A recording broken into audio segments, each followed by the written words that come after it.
Hello, good morning sa inyo lahat. This is my heart Medina, ang inyong online assistant. At kung gusto niyo kumuha ng passport, ito yung mga kailangan niyo. Kailangan niyo ng PSA birth certificate, yung may tatak ng PSA. Okay? Para makakuha kayo ng passport, ito, ang mga kailangan niyo ay mga valid ID. Ayan. Kung anong meron kayo, yung PSA birth certificate, yan yung nasabi ko. At kailangan yung may resibo yung PSA nyo. Then ito yung mga IDs para makakuha kayo ng passport. Ganun lang kadali kung paano tayo makakuha ng passport. Ayan, may mga ID kayo dapat na valid. Ayan, may tatak yan ng PSA. So, ganyan kung paano tayo makakuha ng passport. Yan yung PSA. Dapat i-sure nyo na may logo yan ng PSA. At ayan, para makakuha kayo ng passport. At ito pa ang inyong kikailanganin para makakuha ng passport. Dapat meron kayong appointment code or mga ipapaprint na dadalahin sa DFA. Kagaya nito. Itong apat na ito, kailangan ito ay size A4 bawat isa. Andyan yung passport application form. Ito. At saka yung DFA copy. Ito. At saka itong applicant copy.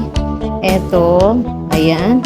At saka itong isang important reminders. Andyan yung mga steps at consular office at saka ang data capturing site kung saan ka kukuhanan ng picture.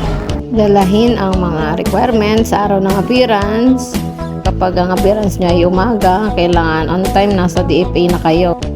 At sa araw ng appearance sa DFA, ayan yung mga dapat nyong gawin. Pagkukuhanan kayo ng picture, kailangan naka-straight kayo ng tingin.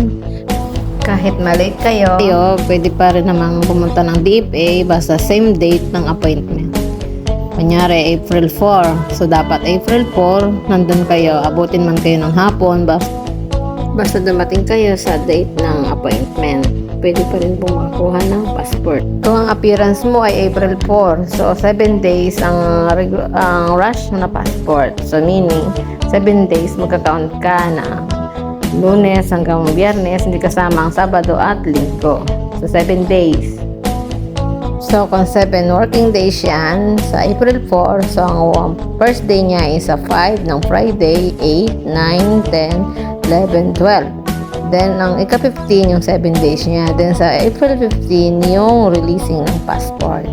So, sa April 15, meron ka ng passport. Ganun po pagka-rush. So, kapag naman regular passport, mga 20 days.